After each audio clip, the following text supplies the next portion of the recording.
विठ्ठल विठ्ठल होता कृष्णाचा अवतार आनंद करती घरोघर सदा नाम वाचे गाती सदा नाम वाचे गाती प्रेमी आनंदे नाचती होता कृष्णाचा अवतार आनंद करती घरोघर तुका म्हणे हरती दोष तुका म्हणे हरती दोष आनंदाने करती घोष होता कृष्णाचा अवतार आनंद करती घरोघर विठ्ठल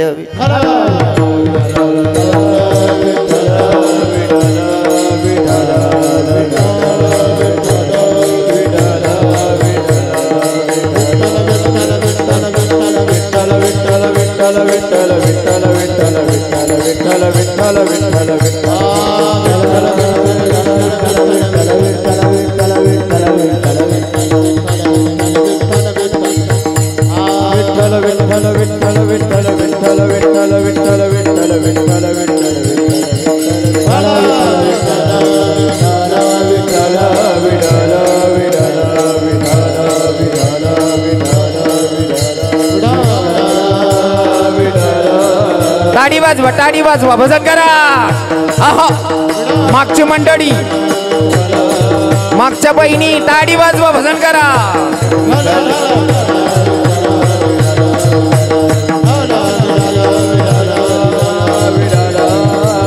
कुंडली विज्ञानदेव पंढरीनाथ भगवान की राधा रानी सरकार की सावले सरकार की दत्तात्रेय भगवान की बोलो रे भाई सब संतन की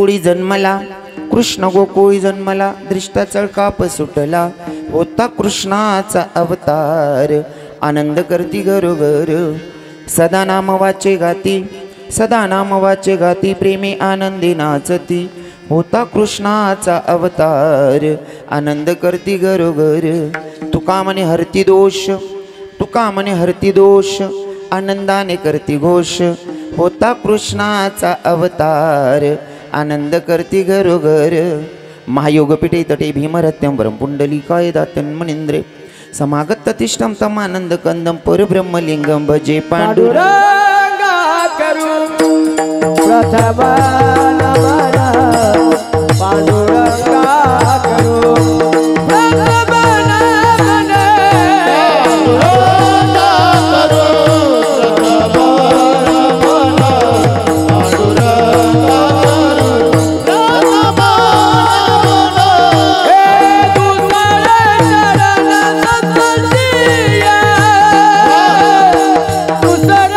नमन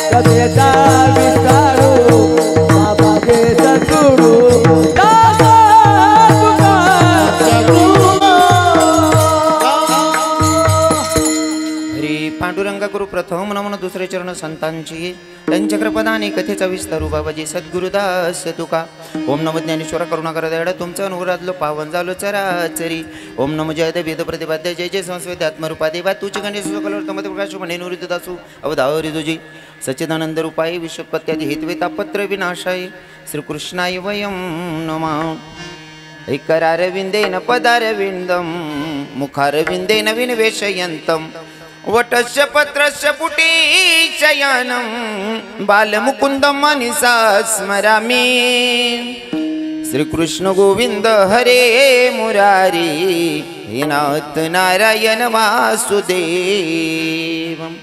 जीवे बी भस्मामृतमित देवो गोविंद दामोदर माधवेती श्रीकृष्ण गोविंद हरे मुरारी हे नाथ नारायण वासुदेव मनोजव मारुत तुल्य वेगम जितेंद्रियं बुद्धिमत्तं वरिष्ठं वत्तात्मजवाय नरयुक्त मुख्यं श्रीरामदूतं शरणं प्रपद्ये श्रीरामदूतं शरणं प्रपद्ये। आई हनुमंत विराजी कथा करो मती अनुसार प्रेम सहित गति धरू पधारी जी पवन कुमार के राधा मेरी स्वामिनी मैं राधे जी को दास जन्म जन्म मोहे दीजियो श्री वृंदावन को वास। बरसानी की राधिका नंद ग्राम के श्याम इनके पद्म वंदन करु करु कोटि कोटि प्रणाम। आना रे घनश्याम आना सुंदर श्याम हमारे हरि कीर्तन में आना रे प्रभु श्याम हमारे हरि कीर्तन में आना रे प्रभु श्याम हमारे हरि कीर्तन में आना रे घनश्याम हमारे हरि कीर्तन में। हो प्रभु आप भी आना संग राधा जी को लाना प्रभु आप भी आना संग गोपियों को लाना प्रभु आप भी आना संग गोपियों को लाना। लाइनारी गायनी जाम हमारे हरि कीर्तन में आना सुंदर जाम हमारे हरि कीर्तन में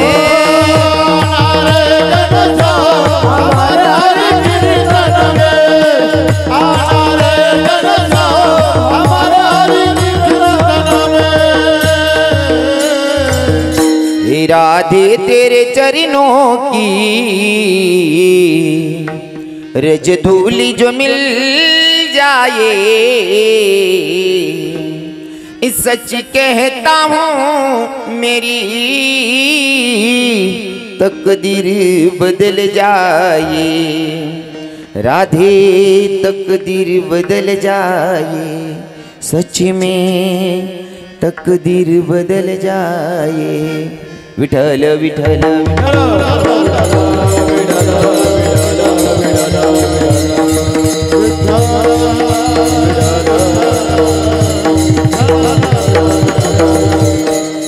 इथं बसलेले सगळे कानादेशातले लोक आहात। मी कानादेशामध्ये जर कीर्तन करतो तर मला आवर्जून सांगायला आवडतं की भैया नारद महर्षीने देवाला केलेला क्वेश्चन आहे, प्रश्न आहे, देवा जर मला तुझी भेट घ्यायची असेल, देवा तुमचं दर्शन करायचं असेल तर कुठं भेटणार आहे का?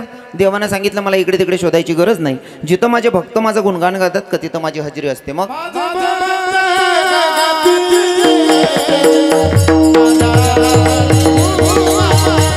क्या बात है राधे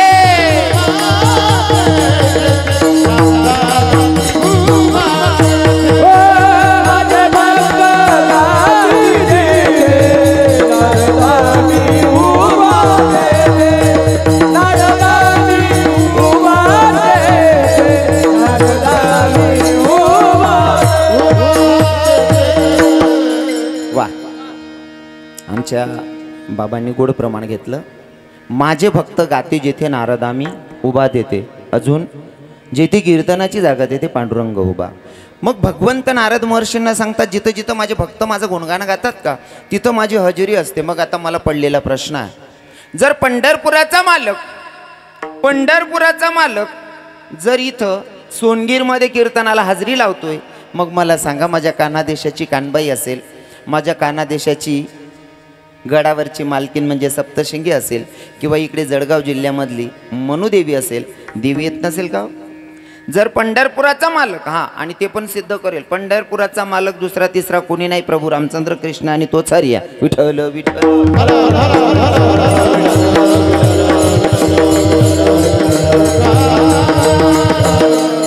मग जर पंढरपुराचा मालक सोनगीरमध्ये कीर्तनाला हजेरी लावतोय, मग आपल्या कानादेशाची देवी येत नसेल का? आणि जर देवी आलेली आहे तर आलेल्या देवीचं अर्ध्या मिनिटासाठी स्वागत करूयात, मग चिंतनाकडे वळूयात. हे आराधीन बाई तुम्ही कुंकू घ्या, आरस केली या बसून घ्या. आराधीन बाई तुम्ही कुंकू घ्या, आरस केली या बसून घ्या. आई खेळत आली यान मायला कुचाल केडू द्या. माय खेळत आली यान मायला कुचाल केडू द्या.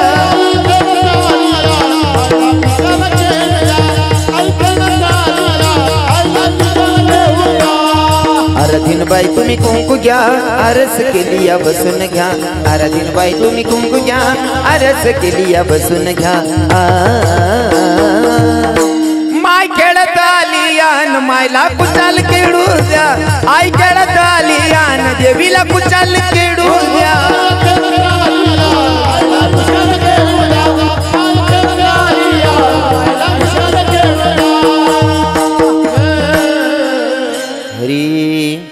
हरी कृष्ण गोकुळी जन्मला, कृष्ण गोकुळी जन्मला, दृष्टा चढकाप सुटला. होता कृष्णाचा अवतार, आनंद करती गरोगर. विठ्ठल विठ्ठल.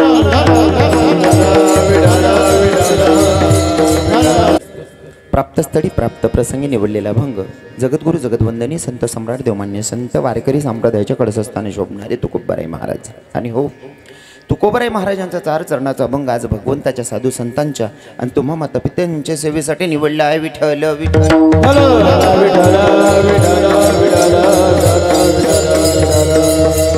कार्यक्रम किम निमित्ताने तुम्हा सगळ्यांना घ्यात आहे, तरी पण वक्त्याचं कर्तव्य अनुषंगानं साधू संतांच्या पदस्पर्शाने पुनीतन पावन झालेली आपली सोनगीर नगरी.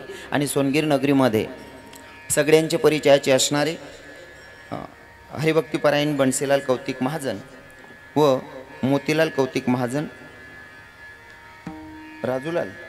राजूलाल कौतिक महाजन, शानालाल कौतिक महाजन, 4 भाऊ मिळून आजचा कीर्तनाचा कार्यक्रम आहे. आणि कीर्तनाचा कार्यक्रम किम निमित्ताने, तर आजची अष्टमी आहे, म्हणजे भगवंताचा जन्म. आणि भगवंताच्या जन्म उत्सवानिमित्ताने आजचं कीर्तन आहे. विठ्ठल विठ्ठल.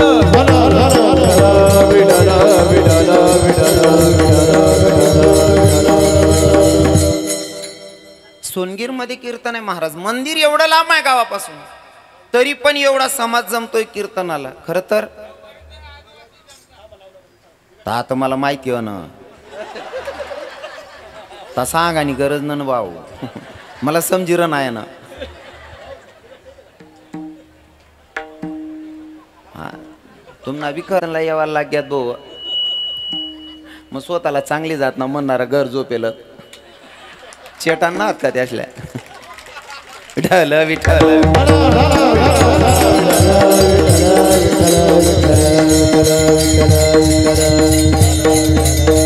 वल्लवी जाय ना तरी 2-4 वापासणी करता. काय राहतं लाव बहिणी तिथला कांदा लाय द्या, म्हणजे 2-3 वापासणी करता अख्खा वल्ला जात. अडे देऊन करता वल्ला नव्हते, कशाला घाबरायना. बरोबर आहे ना, उठायचं नाही. विठ्ठल विठ्ठल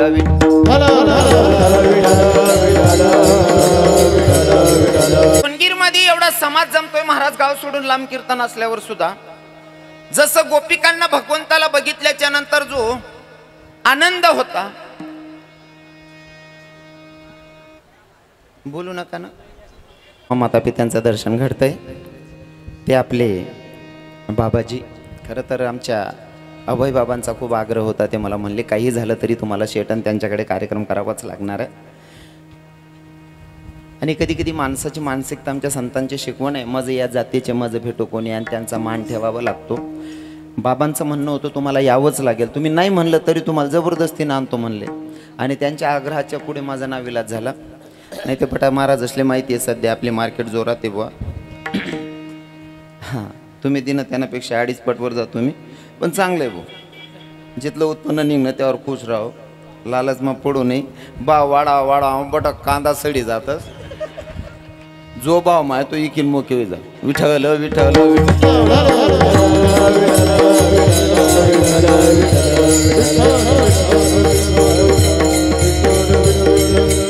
कीर्तनासाठी उपस्थित महाराज मंडळी, विनेकरी बाबा आहेत, त्यांच्या बाजूला गायनाचार्य आमचे वासुदेव बाबा आहेत.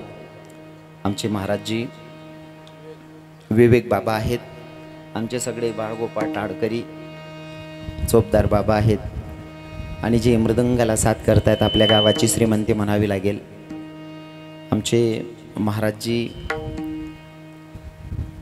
खूप दिवसाच्या नंतर भेटले मला. हां, म्हणजे सापडणार बुवा ते.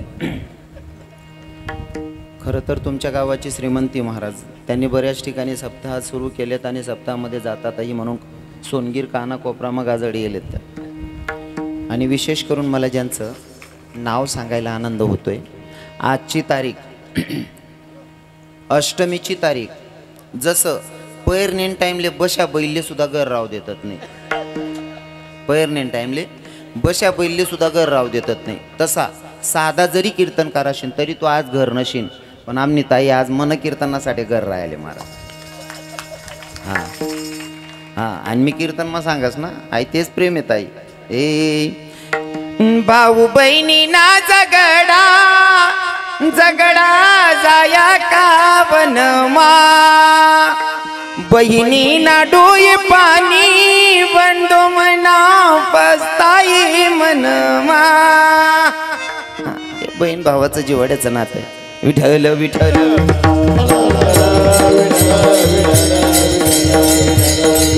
सिस्टीमचे मालक आमचे वरझडीकर साई साऊंड वरझडी भाऊसाहेब भाऊ.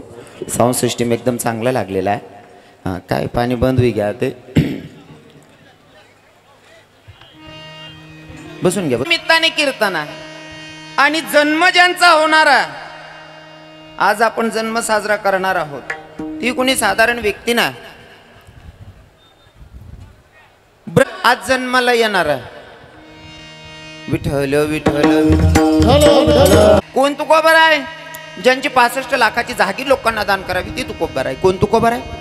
जाडून संसार वैसल्य अंगणी ते तुकोबर आहे. कोण तुकोबर आहे? संसाराच्या नावे घालून या शून्य ते तुकोबर आहे. आणि ती तुकोबर आहे या अभंगातून दोघं बाजूवा मांडतायत. जन्माला येणारा देवा, जन्माला येणारा भगवंता, जन्माला येणारा ब्रह्मांडाचा धनिया. पण देव जन्माला आल्याच्या नंतर एकीकडे आनंद आणि दुसरीकडे दृष्टाला चढकाप सुटतोय. वास्तविक जो भगवंत जन्माला येणार आहे ती गोष्ट सर्वांसाठी चांगली आहे ना ताई, सर्वांसाठी चांगली गोष्ट आहे ना. पण गोकुळामध्ये आनंद उत्सव साजरा केला जातोय आणि तोच भगवंत जन्माला आल्याच्या नंतर मथुरेमध्ये दृष्टाला चढकाप सुटतोय. घडलेली घटना एकच आहे आणि चांगली आहे, तरी सुद्धा एकीकडे आनंद आणि एकीकडे दुःख आहे. मग जर का भगवंत जन्माला आल्याच्या नंतर एकीकडे आनंद होत असेल आणि दुसरीकडे दृष्टाला चढकाप सुटत असेल भगवंताच्या बद्दल, मग तुमचं माझं काय घेऊन बसला? देवना सुद्धा कार करणारा शेत, मग तुमनं मन काय ली बसणार? विठ्ठल विठ्ठल.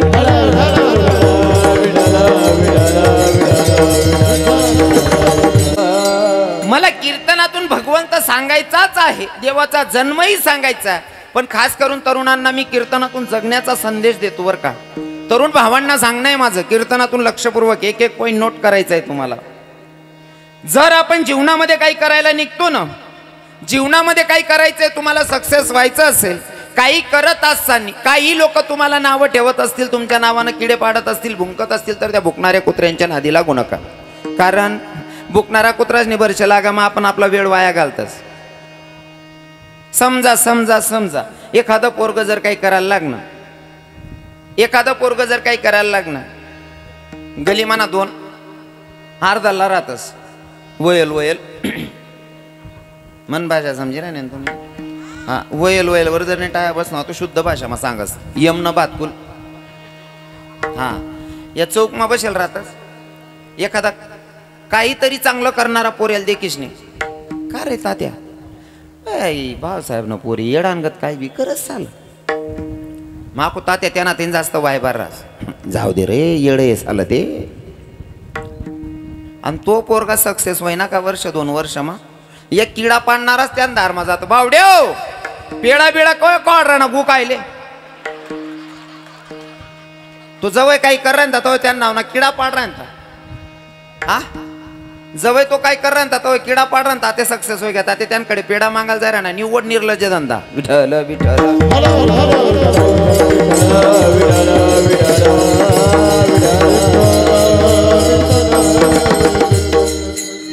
तुम्ही मला यूट्यूबला ऐकत राहतास मना स्वभाव आहे आपले रोकडं बोलाना आवडस काही लोक असले रागुना राग बी उन्हा तर मी पायपडी माफी मागलेस आणि उन्हा रागने माफी मागेल्यावर मी माफ करणारा नाही होते त्या जर कधी जडी जडी शिलगीन मरी घ्यात तरी मला फरक पडत नाही कारण आपला रोकडा कारभाडे हो आपला रोकडा कामशे काढतून खिचडी लई म्हणा बघणं म्हणून आपण एकदम सत्यता सांगतो नाही का जर भगवंत जन्माला आल्याच्या नंतर एकीकडे दृष्टाला चढकाप सुटतोय दुसरीकडे आनंद घटना तर चांगली आहे भगवंत जन्माला आलेला आहे जर देवाला हो वाईट ठरवणारे लोक आहेत मग तुमचा आणि माझा काय घेऊन बसलात अजून सांगतो दुसरं उदाहरण जर नवरदेव तुम्हाला सक्सेस मंडपापर्यंत पोहोचवायचा असेल नवरदेव जर सुरक्षित मंडपापर्यंत पोहोचवायचा असेल तर तुम्हाला काय करावं लागेल घोडा 50,000चा राहू दे की 50 लाखाचा असू द्या त्याला झापडी लावावी लागेल बरोबर आहे ना घोडा जर नवरदेवले आपले मंडपपर्यंत पोहोचणार नाही घोडा काय ते घोडाले पहिले झापड्या लावण्या गरज नाहीत म्हणजे नवरदेव सुरक्षित मंडपपर्यंत पोहोचेन जर घोडाले झापड्या लावत नाही मग 50,000 ना राहू द्या का 50 लाख ना राहू द्या टांगा पलटी घोडा फरार कवय बी उलट करू शकस मनीषीन झापडा लावणं गरज नाही बरोबर आहे ना जसं नवरदेव जर मंडपापर्यंत सुरक्षित पोचवायचं असेल तर घोड्याला झापडं लावणं गरजेचं आहे तसं तुम्हाला पण सक्सेसपर्यंत पोचायचं असेल तर समाजाच्याकडे झापड्या लावायच्या बघायचंच नाही हां कारण दखामा उलट होई जास मनीषीन देखानं नाही आणि जवळ चांगलं करायला निघू ना तवय किडा पडतसच थोडक्यात आखो सांगस तिसरं उदाहरण या लाईटीला आलेत तुम्ही कशासाठी लायलेत दादा कशासाठी उजड करायसाठी बरोबर आहे ना लाईट कशासाठी लायलेत उजड करायसाठी का आठेना अंधार घालवू नये आणि उजड करणं शे उजळ्या करांसाठी लाईटी लायलेत म्हणजे चांगलं करांसाठी लाईट लायलेत पण जटे चांगलं करो का तटेच किडा पडतस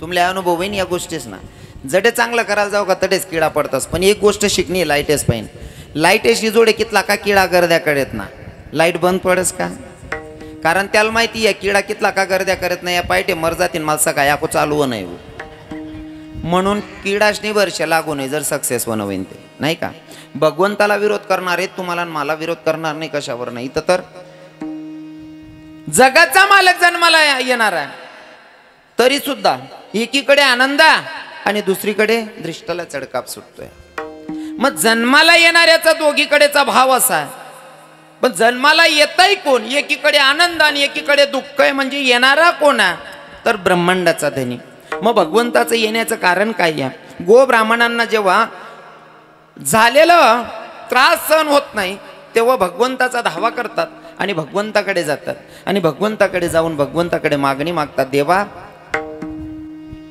एवढा त्रास झालाय की तो आम्हाला अनावर झालेला आहे सहन होत नाही हे पापाचं वज हलकं करण्यासाठी तुला काहीतरी पर्याय करावा लागेल मग गो ब्राह्मणांच्या कानी एक संदेश माझ्या भगवंतानं दिला आकाशाची वाणी झाली आणि आकाशाच्या वाणीतून सांगितलं गेलं काय आकाशाची वाणी सांगे सकळांची आकाशाची वाणी सांगे सकळांची आकाशाची वाणी सांगे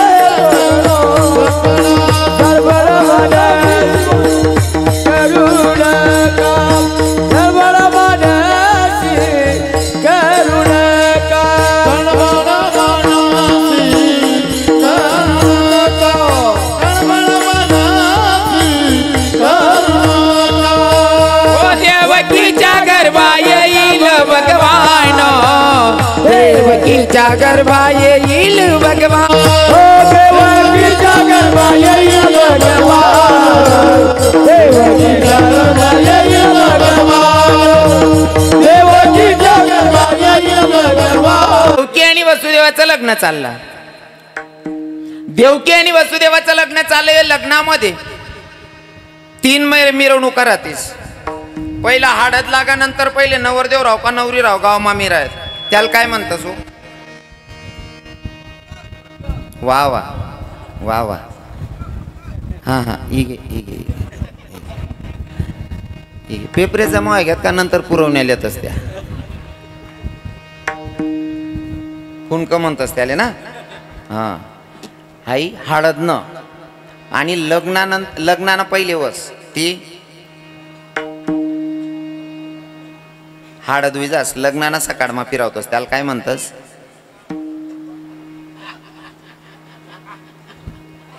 जास्त वयले त्यातले सुधरत नाही. या कुवारा सांग राहणार ओलामा नाही उमरामा नाही अजून.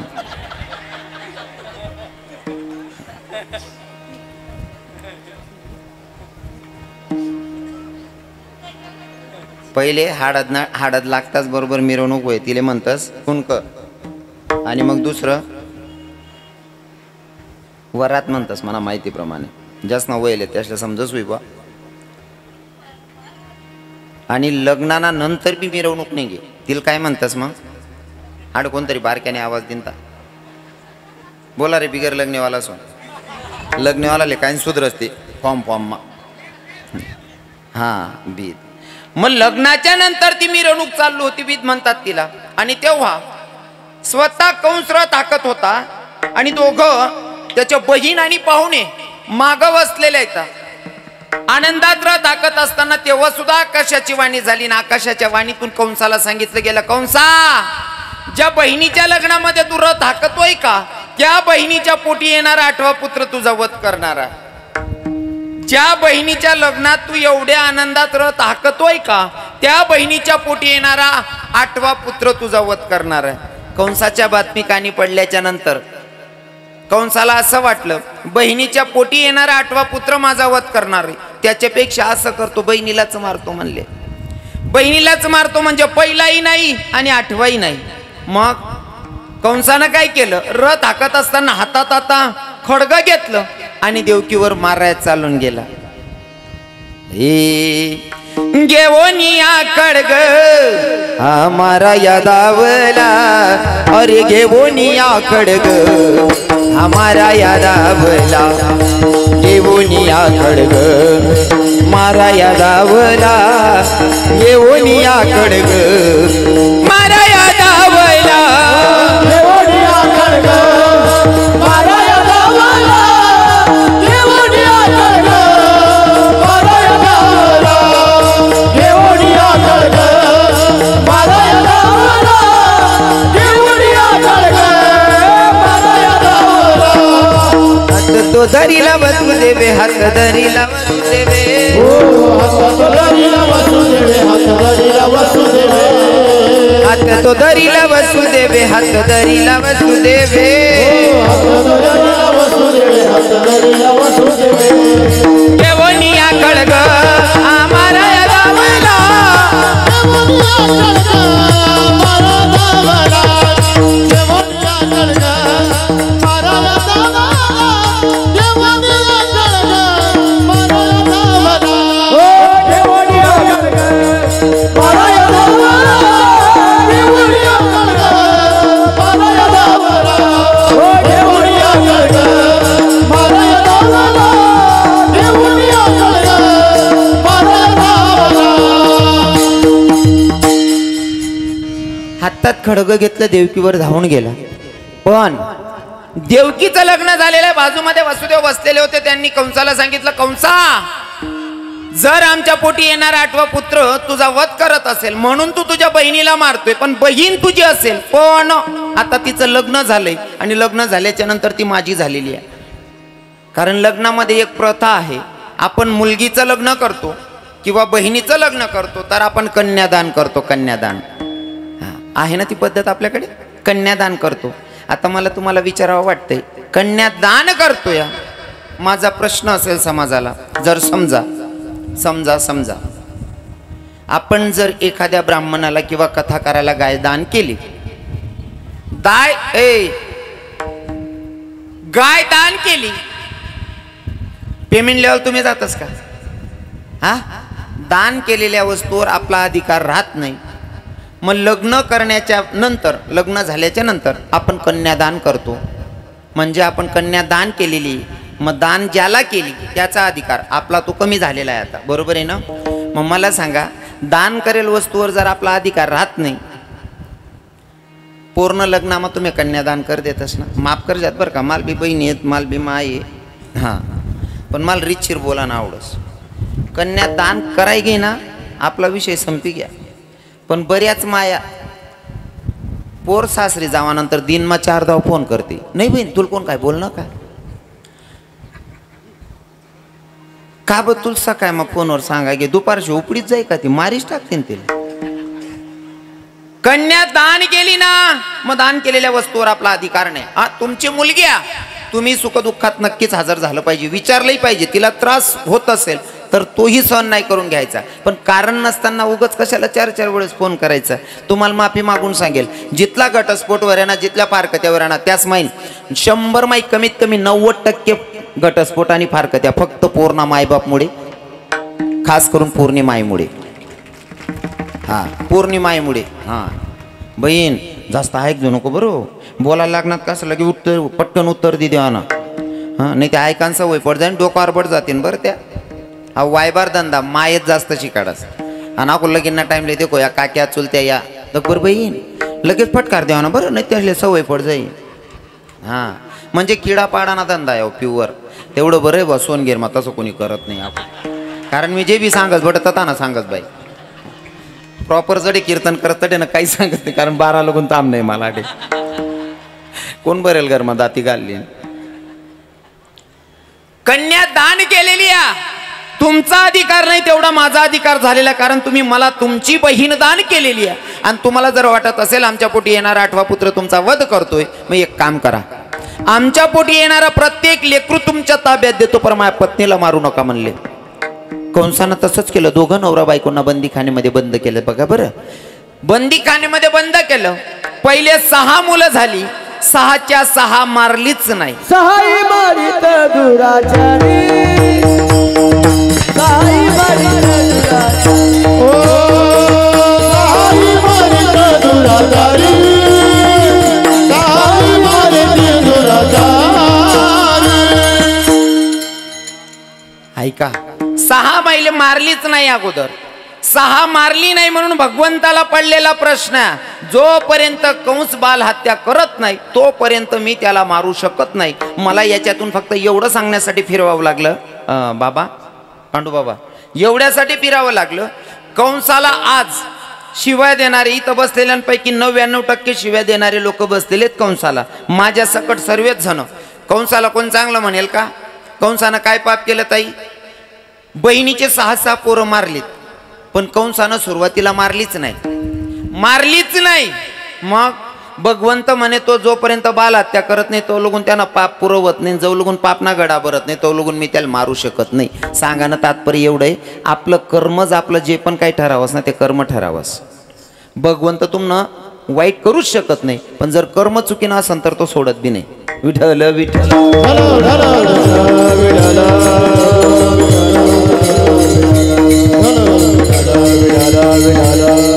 भगवंताला वाटलं जर का कंस बाल हत्या करत नाही तर मी त्याला मारू शकत नाही, त्याचा पापाचं ओझं पूर्ण होत नाही तोवर. मग नारद महर्षींना सांगितलं, महर्षी एक काम करा, म्हणे काहीही करा पण कंसाच्या हातून बाल हत्या झाली पाहिजे, कंसाच्या हातून बाल हत्या झाली पाहिजे, कंसाच्या हातून बाल हत्या झाली पाहिजे. म्हणून नारद महर्षी आले.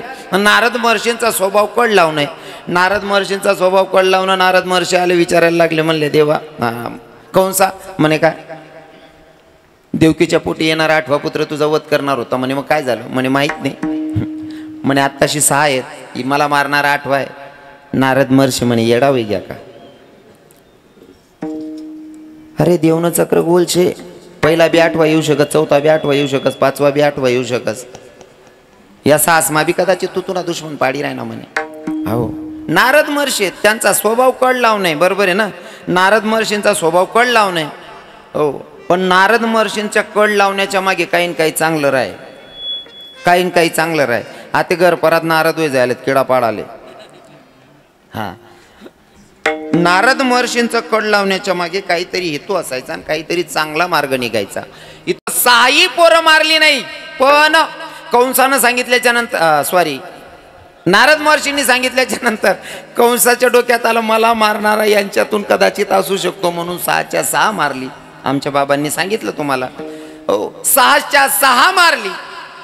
मग 7व्यांदा गर्भधारण आहे. मग 7वा गर्भ भगवंताला माहिती होती की हा नालायक मारल्याशिवाय राहणार नाही, म्हणून काय केलं? रोहिणीच्या उदरात सोडला. रोहिणीच्या उदरात सोडला आणि 8व्यांदा देवकी मातेला गर्भधारण आहे. आठव्यांदा देवकी मातेला गर्भधारण आहे. अष्टमीची रात्र आहे. ते देवकी मातेचं तेज असं झडाडत होतं महाराज. जगाचा मालक ब्रह्मांडाचा धनी जन्माला येणार होता म्हणून देवकी मातेचं तेज असं झडाडत होतं. भगवंत रात्री ठीक 12 वाजेला भगवंत जन्माला आले. किती वाजेला? रात्री 12 वाजेला.